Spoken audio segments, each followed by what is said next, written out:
Hi, I'm Ben Richardson, and you're listening to the Karate Podcast, where we talk about karate, the competitive sport of kumite, and the warrior's journey.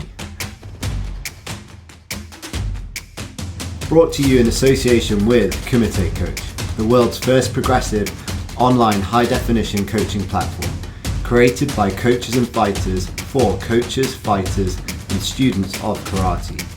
Join kumitecoach.com today and take your karate to the next level.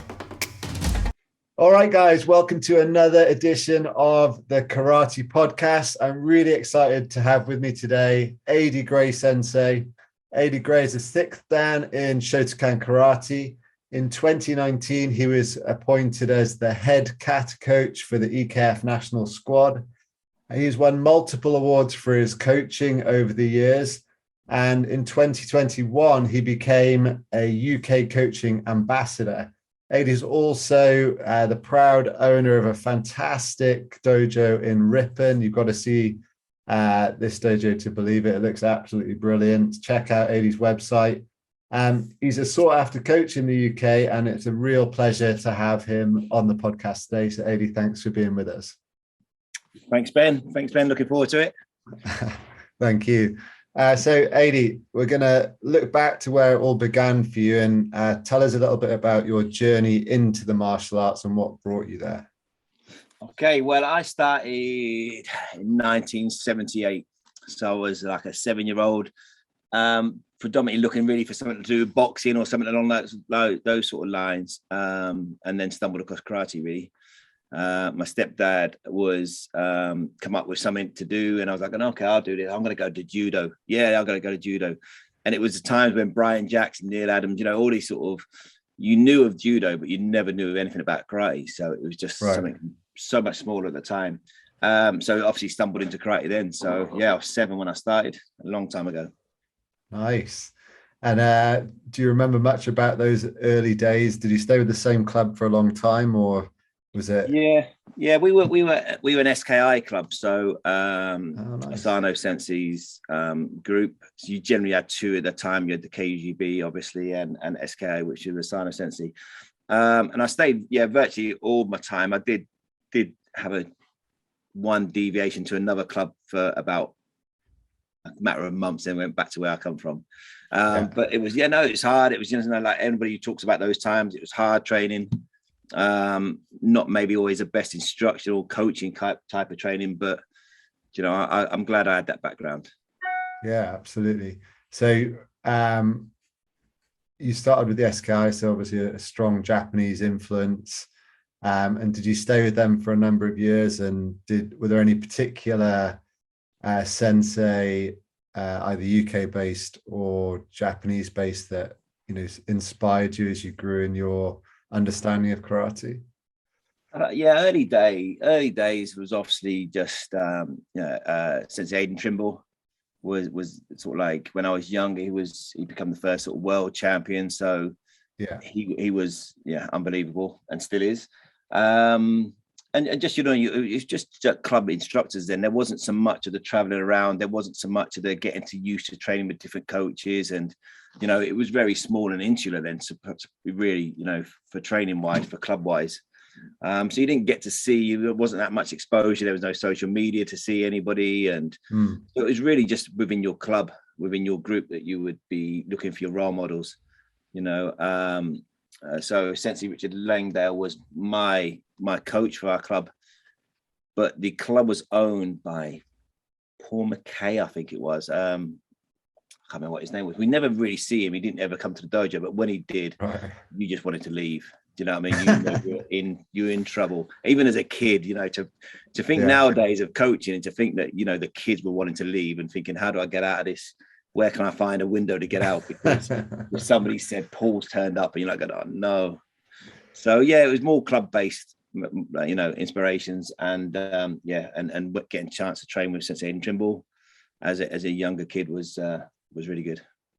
So as a karateka, what age did you get to your black belt?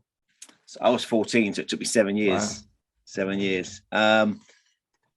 Which again, I love. I love the fact that you see it around the UK, and I suppose right across the Europe and all the rest of it, is so many people are fast tracked after school clubs. They're fast tracked into, training for a year in their black belts. And I'm glad I took a long time to get there. But that was due to things like when you missed a grading, because you were grading with Asano, essentially, that if you missed a grade, and that was it, you missed a grade. So if you were on holiday or you're ill, you just had to wait till next time. Yeah. And then when we were doing downgradings, it was also waiting for enough of the club, 2 or 3 of the club members were ready to go for their black belt in Nottingham. Yeah. So to get the mini buses up to there and to do all that sort of stuff, which is so unheard of now because everyone, again, you can get around the country so easily.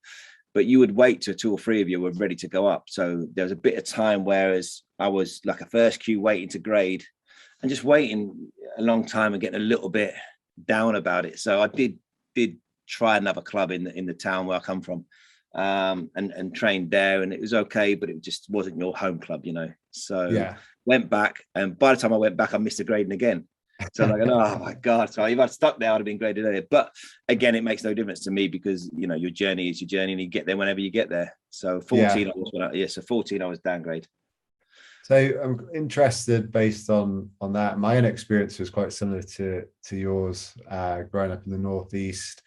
Gradings, happened, I think in my club it was like every 6 months or something like that. And if you missed one, that was it. You just wait till the next one. Yeah. But having been a coach for a number of years and running my own academy, I certainly noticed, or I feel I've noticed in the last 15 years, there's been a shift from that, particularly younger people being able to wait, to more modern times where there's a definite need to grade quickly. How do you deal with that as a coach, to keep your students motivated and help them understand, like you said, that it's the journey's the important thing?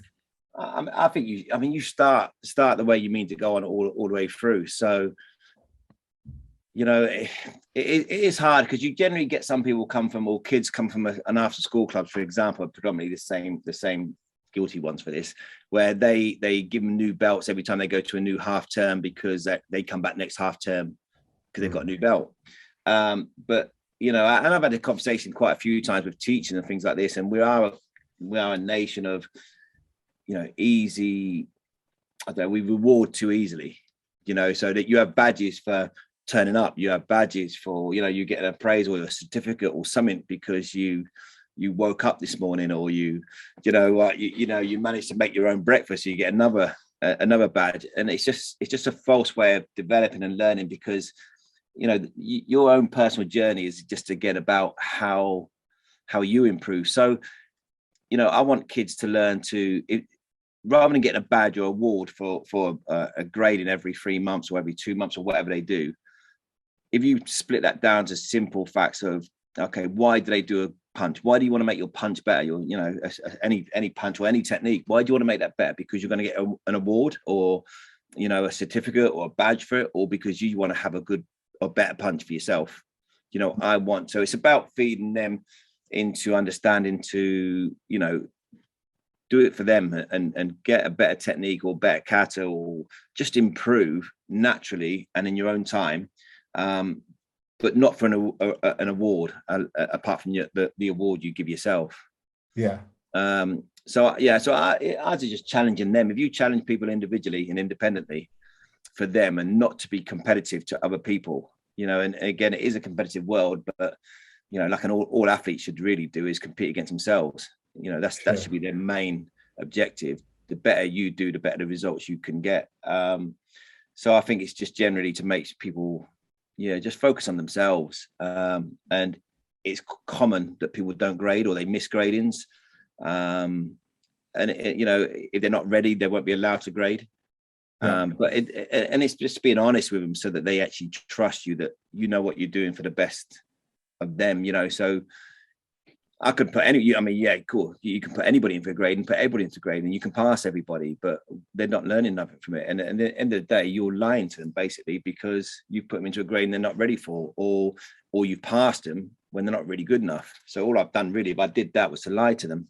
So, and honestly, if you've got an honest approach to people, and you just train them with the correct morals to just develop themselves, and it takes as long as it takes, because everybody's individual. You know, if I've got some kids who have started, I've got one little girl I can think of now, and she's a second Q, and then she started training exactly the same time as another young girl who's sixth Q. Right.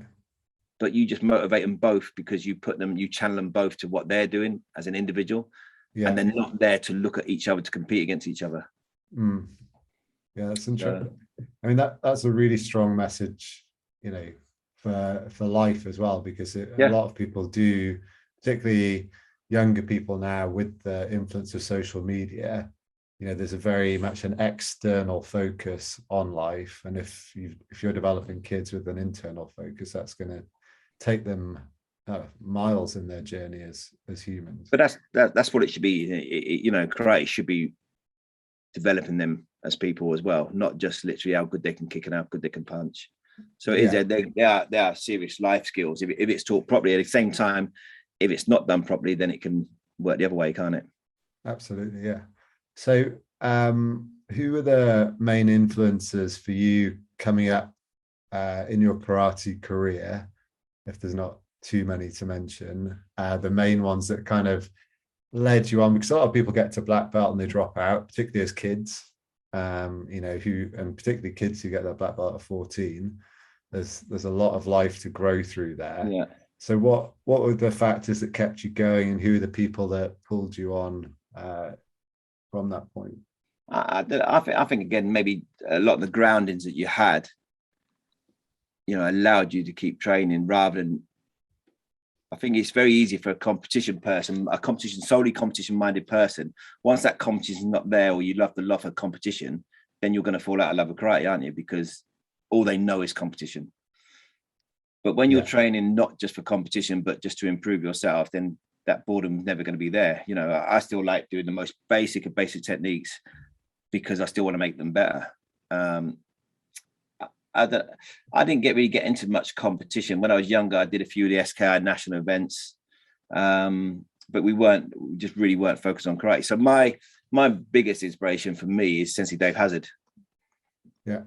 You know, by a long way. And, you know, I've trained over in Japan a few times, and I loved the experience. I wouldn't say it was the most beneficial for my own karate development at all. But what I've learned from him, I you know, within the first, I don't know, 10, 15 years of training with Sensei Dave Hazard, I had learned more and developed my karate with better understanding than what I had done all the time before I'd even met him.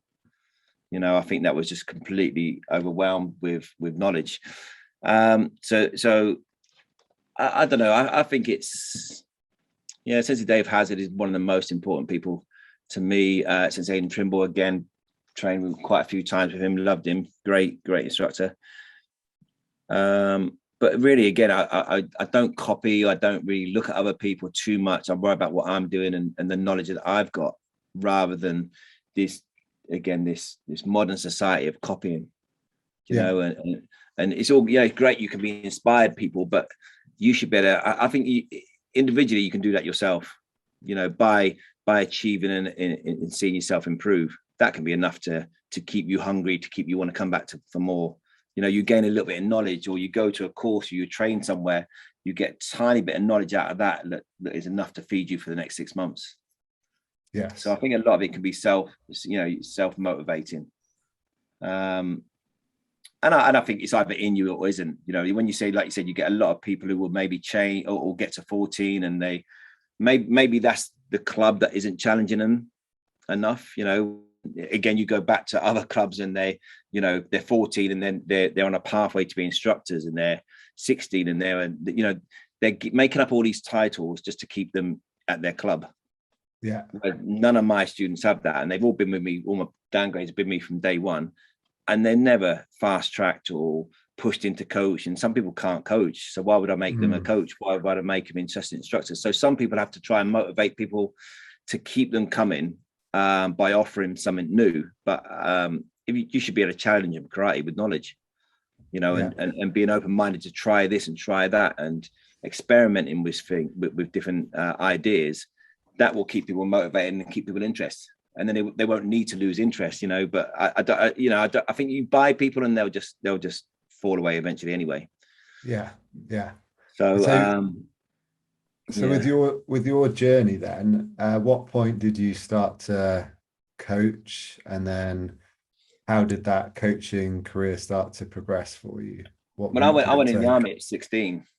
So right. I joined the army at 16, went into the junior army, and I did a little bit there. When I was in junior training was for a year. So I did a little bit whilst we had sort of PT sessions, or if we had any free time, which was pretty rarely, but if we did have free time, then I was allowed to go and do some training. And then there's always other people you come across everywhere you go that have done karate before. So it's quite easy to start, working together, doing a little bit of karate together whilst we were doing our training. And then when I went to Germany, I was in Germany at 17. So I stopped for a little while because obviously you're training, and I was doing other sports at that time as well.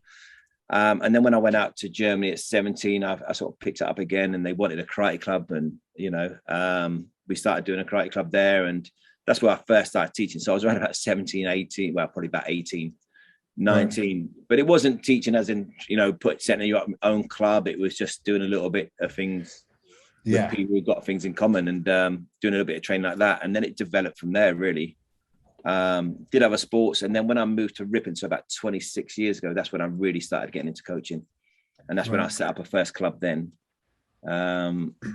Just maybe about that. So probably about 26, 28 years ago, I started sort of getting into it, and I found out I was actually better at coaching than what I was competing. Which is at karate, that was, and I think that is another point as well, because just because people are good athletes or good individuals doesn't mean they're going to be a good coach. Absolutely. And there's a lot of people with big titles, and all of a sudden with that, they think they're a good coach, or you see a lot of people going to train with somebody because they won an under-21 European Championships once, so they think they're a great coach. I don't really understand that concept, because, I'd be looking for the coach who coached that person. Yes. That's who I'd want to be training with, the coach who's coached that person to win. Rather than the athlete who's won it. I started when I was about 26, 27 years ago. And then started with a small club in Ripon, dragged family members across to make numbers up. And then it just multiplied and built up, more interested in what we were doing. And then I opened a couple more clubs, and before I knew it, I was, finishing work and just killing myself with working during the week and then teaching on the evening. And then eventually we swapped over, and then made that break and did it full time. How long ago was that you went full time? Probably about 20 years ago. Nice. About 18, 20 years ago now. So And have there been any major points in that last 20 years that you've drastically altered how you coach, or you've realized something or learned something that's taken a different route? Again, I don't try and, I don't consciously, and I don't actually do it. I don't look at too many roads. There is so many different ways that you can go. You can go to this instructor who does it this way, and in the end, a lot of people follow all these different paths, but aren't really, you need one path to travel down. So again, Sensei Dave Hazard's karate was my path that I chose to go. This is what I believe in. This is my roots, what I want to do. And just followed that one path, really. Obviously, I'd go and train with anybody else, Sensei Tiki Donovan, Sensei Wanotto, or anybody. I would train, but I think I'm sort of intelligent enough to take out the bits that I want to take out. So I'm quite very open-minded to try anything, but also know the path that I'm sort of try true to the path that I want to take. Awesome. And so we talked a little bit about this before the podcast started, about the traditional aspect of karate and defining that. So would you mind just resharing that with the listeners? Because I asked you, are you a traditional club? That was the question. It's just a very grey area for me, that the traditional or sport club. People brand themselves one or the other, but what is it? Traditional ideas and traditional morals and discipline and respect, all 100%. They're good, but there's stuff in the sort of traditional side, older style, or older ways that I think is so bad. At the same time, there's some stuff in the older ways of learning that are so good. So I think for me, I'm not a traditional club. I'm just a karate club with, some foundations of tradition, but look for a modern way of making it better. So it's a bit of a combination, really. But I'm not really. I can remember somebody doing the last move of Gion not long ago, a couple of years ago, with the extended long kiai, and he still did it that way. And I'm like, going, why are you doing that? And he's like, because that's the way I was taught. And I'm going, yeah, but you don't, I don't watch a black and white TV now. I don't, go to work on a horse and cart. Do you know what I mean? It's got, at what point do you say, well, that's true. That's true. Well, everything's got to be evolving and everything's got to change from day to day. And that's healthy and that's good. But keeping it to one way because you were taught that one method or that one understanding of that move from 20, 30 years ago. Same again, you look at football, you don't play football like, it's like I asked, some people say the question, don't they, would the 1966 team beat the current England team? And would they, heck? Not a chance. Would they? But put them in their current times relative to each other, then it's different. But of course it's not. And you'd hope not, because if you look back and you think you were doing things better 10 years ago than what you're doing now, then you've gone backwards. Or even if you're doing things the same, then you've stayed still, which is much where I go backwards. So traditionally, I don't know. I don't class it as traditional karate. I'd more correct karate. I try and look at it as a good understanding of the fundamentals. We do everything in a traditional way. So Kion, Kata, Kumite, the structure and the foundation in a traditional way, but the way we do it can be modernized. Yeah, absolutely. I don't know. Was that the same sort of thing I was saying earlier? That was the same. Yeah, that was. Yeah, no, absolutely. So you also mentioned that you're not a competition focused club, but you also obviously got appointed in 2019 to be the head coach. So tell us a little bit about that journey. Like karate traditionally, if you go back to the old days of karate again, where you got the Kion, Kata, Kumite, and the competition was sort of like on a sub level. But I think it's very easy to coach from traditional or not traditional, but dojo karate. Karate, if you do karate correctly and move correctly, and you work on your technique, one, your application will work, and two, it should be moving in a more efficient and correct way. Yeah. And if you come from that sort of understanding from dojo karate, you can adapt to competition easily because your fundamental body mechanics are working correctly. Yes. But the people who sometimes come from a sport background and only do competition wouldn't really be able to adapt to a dojo way, or even making it an application way, or making it a way that karate is invented for and as a self-defense and as for it to work. So just because I have those correct foundations, what I believe correct foundations, from again, one of the most best technical trainers is Sensei Dave Hazard, and working with him so much, it allows you to better, work in competition quite easily. Same, no different to a lot of the skills in coaching across, you can cross level them over different sports. Yeah. A coach is a coach first and foremost. A coach is a coach, and then what you coach is specialized. So, so I think it's, if you can coach in a dojo well, then you can coach a squad well in a competition. And it's only being open-minded again and understanding and playing the game to what you're trying to achieve, isn't it? I don't want the competition kids or any of the competition athletes to start thinking that it must work outside, because it's a completely separate field really now like that. So, I understand that for competition fighters or for competition kata people, they have to impress referees to get points. So if I went in there with a mindset saying, no, but that's wrong, that's not how it's done, that's not how I do it in my dojo, then I'm counterproductive to what I'm trying to achieve. Mm-hmm. So as long as you're clear in what you're trying to achieve. So for example, I could see a kata that is a competition kata that wouldn't pass a downgrade. Yeah. It wouldn't pass a downgrade in my dojo. However, my sort of first cues who were attempting their downgrading would do rubbish in a competition. Yeah. Because you've got to understand what you're trying to achieve, whether it's a competition, it's for points, or whether it's for a dojo to do the kata correctly with fundamentals that would work and support them, and also be able to move. Because a lot of athletes, you see how they move, you're not going, oh, I don't like the way you move.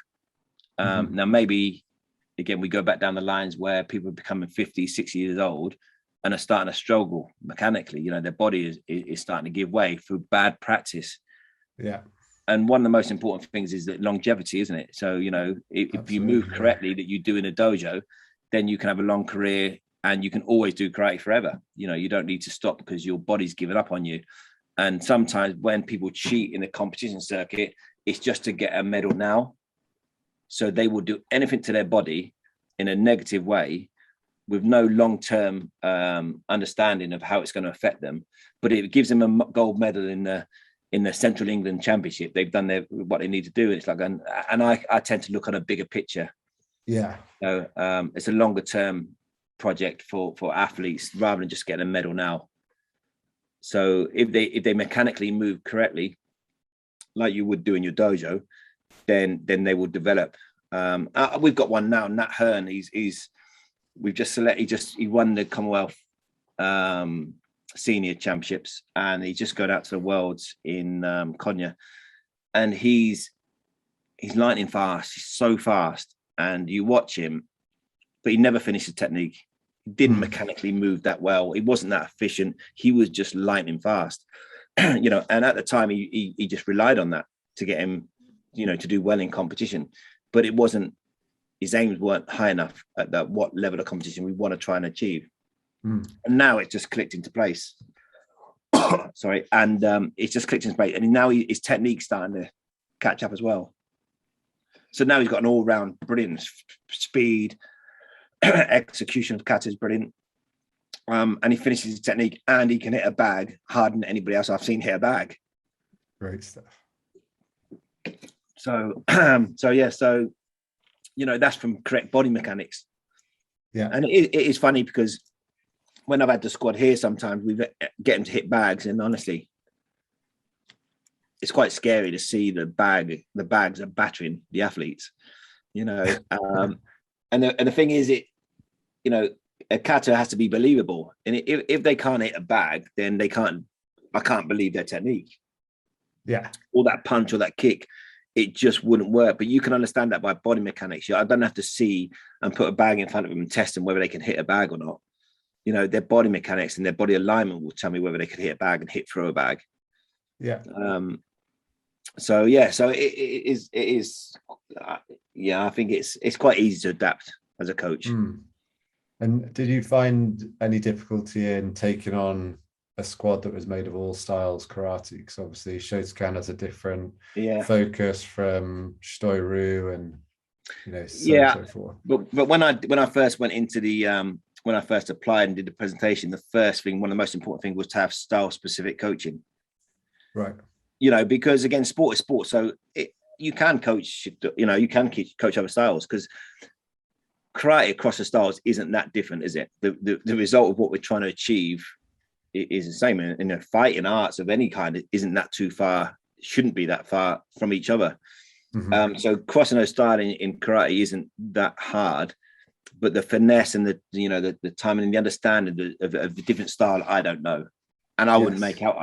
I would never even try and work it out and understand it. But mechanically, and their body movement and their transitions and their finishing of technique and their kime, and their attitude and their storytelling is cross styles. I don't need to be any style to be able to understand that in a kata. But it was important to bring in style specific coaches to help with that side of it. Sure. And what have been some of the biggest challenges you faced throughout your coaching career? Is there any that stand out?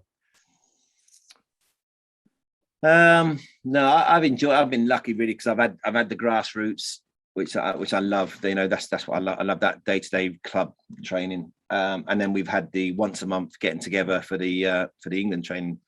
That's been hardest, because when you go into a different squad as such, the question is, what can you do to me? That the athletes are now questioning you. You have to, in a way, you have to prove yourself to the athletes to say that actually I've got something that's going to improve you or help you, You know, whereas maybe the old style instructors would come in and just demand respect. But, Sure. you know, again, you know, we're 2022 now, and you have to earn that respect. So I think the hardest thing I had coaching wise was coming to the squad, which weren't mine. I hadn't built up, I had no relationship with, because I don't know them. Yeah. It took quite a while to get that round to actually go, actually, they know what they're doing. And the same as, you know, when you're in a club atmosphere, those kids come in from day one trusting you, you know, and then and you trust them, and you build a relationship up. But when you, and that's probably the most important thing about coaching, is relationships. Sure. And when you go to a national squad and you see them once a month, you've got no relationship. So how do you coach? You know, the hardest thing then is to be able to coach somebody without a relationship with them. Yeah. So the hardest challenge as a coach was going to the England squad, and then being able to build relationships and trust with them. And was that just a person-to-person process, or did you have an overall strategy for that? Yeah. There's loads of strategy what we had to try and do, because it was in quite a bad place, really. So we had the whole, you know, we had to have a clear structure of how we're going to turn Kata around in this country. And one of those things with the style specific coaching was, there's so many people crossover styles, you know, and then and you know, that doesn't get found out in this country because of the level of refereeing.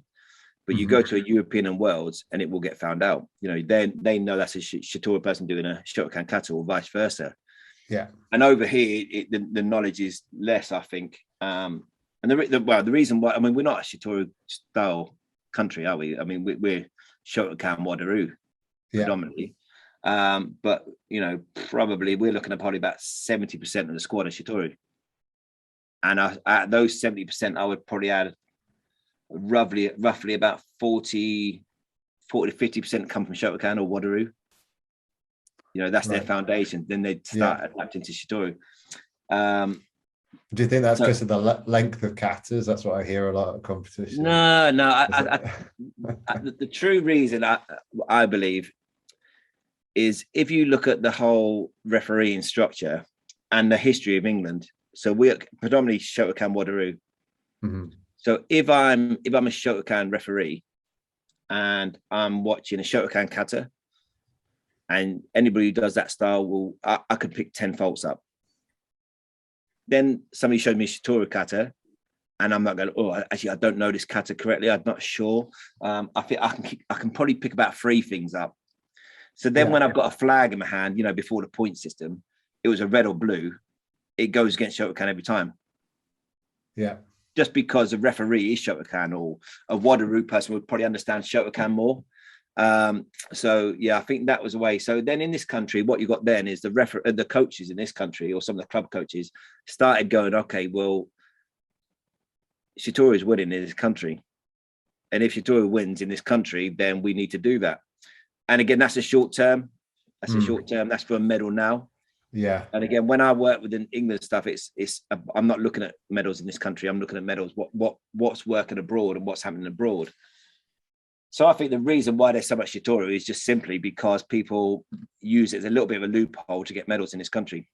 Right. And that, you know, that's not disrespecting referees. It's just human. I mean, whether if they agree, a lot maybe not agree with it, but if they're honest with themselves, you can pick more faults up watching your style kata than what you can somebody else's style. Absolutely. Yeah. And that's the reason why we've gone Shitori mad in this country. It's because it won. It's going to win over here. I don't think it is the length of the kata. I don't think it's, you know, I don't think it's anything that I think it's literally clubbed a cottoned onto this and thought, I need to YouTube a bit of Shitori kata. Bearing in mind, there's not that many Shitori. There's not that much depth of Shitori in this country. Yeah. So they've learned it from somewhere, and they've generally learned it from YouTube, or, like I said, going back to finding out, you know, making contact with an under 21 European champion, saying, "Oh, can you teach my kid that kata?" But not having any correct fundamentals for that kata. Yes. Yeah, that's interesting. Yeah, I think that's the real reason why it's a story. It just scores better in this country because of the lack of knowledge, and that would include me in other styles, in refereeing other styles. If I saw a Wadaru style, it would probably be, you know, a Wadaru kata. It'd probably be a Shotokan kata that I was watching, because I'll be able to pick faults up on a lot more faults on the Shotokan. Maybe not so much nowadays because I understand the styles a bit more, and I would be able to pick up fundamental faults, transitional faults, and movement faults, but I wouldn't be able to pick up the kata being done 100% correctly. And if I'm honest, I can tell you we've missed out move out in Shitori. Yeah. Mind you, I haven't got a week to watch Super Emperor, you know what I mean? So tell us a bit more about your coaching and your award in 2021 as a coaching ambassador for the UK. Yeah, so I've done I've won a couple of awards. So in 2017, I was nominated as a finalist for the Children's Sports Coach of the Year for UK coaching. And then I made it to the final, and then on the following year I got in the final again, and that was down in London, and I won it that year. So 2018 I won the UK coaching Children's Sports Coach of the Year. Fantastic. And then it all come about, and then I've done a few more things with UK coaching. So we've done quite a bit of video filming. We just did a big thing in April this year. It hasn't all been released yet, but it's all about coaching. It's not specific karate, but I've done quite a bit of work with UK coaching, with filming, with coaching. I did a new one with Sport England. They're doing a new, it's all about children's coaching. So I've just done a big article for that, and that's UK coaching, but that's funded by Sport England. So that's quite good.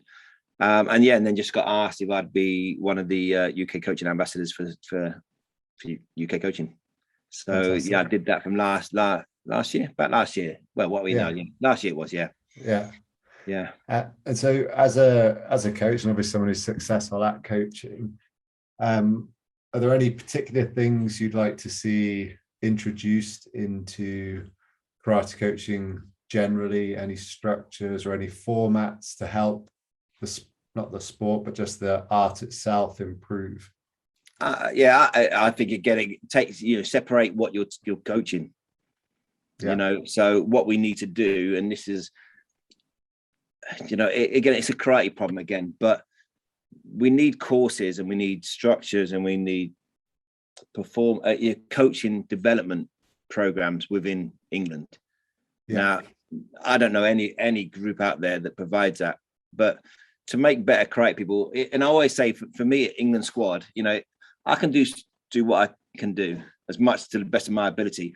Apart from that, I need better ingredients. So if the clubs were to provide me with better ingredients, I'll be able to do more. And to improve the ingredients, improve the coaching.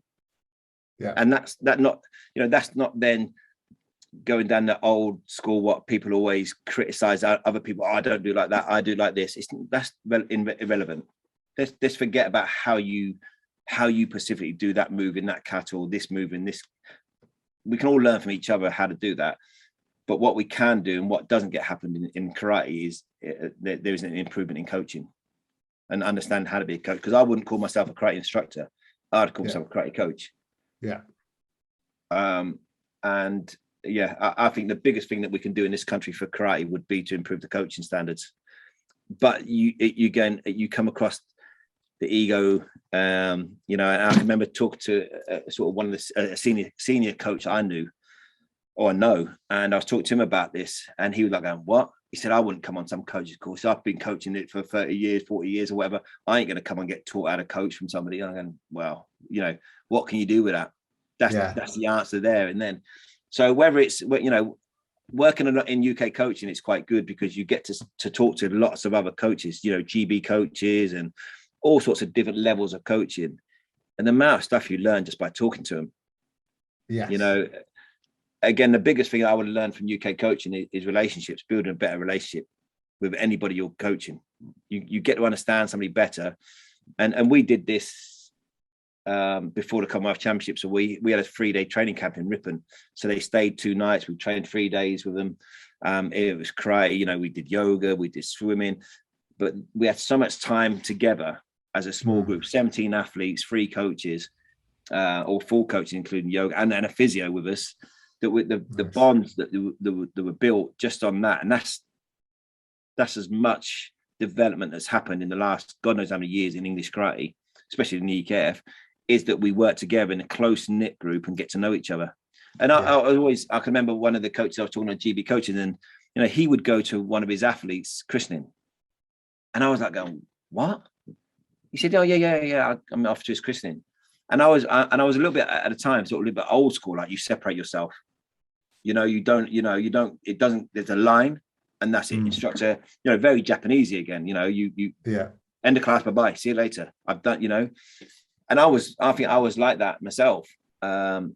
And then UK coaching, I was sort of working with some people and just being able to listen to people going, actually, relationships is more important. So that means you have to spend a little bit more time with somebody to get to understand them, and maybe outside of the dojo. So, we did water polo, we did yoga, we did all sorts of different things, socializing on nighttime, staying in the accommodation, getting to know each other, going out for something to eat together was much as coaching as what you did in the dojo, or if not, maybe more. So I'll definitely people need to open their eyes to coaching, and the governing bodies need to get onto this. And I think it's crazy this day in 2022 that there is no coaching qualifications or no coaching programs within karate. Yeah. So that's the biggest thing. If you could change, make people better coaches, make them understand coaching, not karate. I'm not going to teach you how to do karate. You choose your path, I'll choose my path, but we can all be better coaches. Absolutely, 100% agree. Ady, have you got any personal goals for the upcoming future that you're really focused towards right now? Just keep developing. Keep developing my own karate, keep developing how I'm coaching and the results that we're getting. Again, keep producing good people, regardless of medals or not medals, or passing grades or not passing gradings, creating good people. And just try and keep developing karate like you as a person, individual, develop as a person. So, your personality changes. And I don't do things that I did 5 years ago or when I was 20, thank God. When you look at things like that, then I want my karate to develop like your personality develops as well. So there's got to be a lot of personality in karate. It's just keep doing the little things, just taking care of the little things, and I don't aim too high or look too far in the future. I definitely had unfinished business with the England squad. We had made massive progress and development to where we were. When I think the England squad, just the methods that we were using and the sort of structure way we were going to try and attack international competitions again. And since last December, winning something like 37 international medals across Europe, from the squad, all the English championship categories were won by people from the EKF squad. The British championships were all run by people from the EKF squad. And virtually all the medals, a lot of the medals at the Commonwealth Championships were from our squad. So I think we've laid a foundation for major, fundamentals to go further and to take karate or kata to where it's not really been for a long time. It's just a shame that politics, do get involved with that and sort of stifle your development with them. But we looked at educating the athletes. We didn't just coach them. Again, like I said, when we were doing our training sessions, it wasn't just in the dojo, it was outside of the dojo that you do a lot of your work. And the national squad had monthly training programs, as in, anti-doping, making them understand how to be a more professional athlete than what karate athletes are. They're athletes in the terms of karate, but they're not athletes in the terms of, Sport England athletes. And but they can be, with little money, but just nutrition. We had specialists in nutrition coming in to teach. There's so many things we could have done, and so many things we were going to go and do. So I've got loads of things that I want to do personally and for the club and just develop naturally. But at the same time, I just do wish I had a better opportunity or a better board to be able to do something more with the England squad. Yeah, it's a real shame. It sounds like you've got some incredible ideas, and athletes would clearly benefit from it. So hopefully we'll see you back in, that realm at some point in the future. But thank you so much for being on the podcast today. I've really enjoyed talking to you and getting to know you, and I appreciate your time. Yeah, cheers. Thanks very much, Ben. It was good. I enjoyed it. Thank you. Cheers.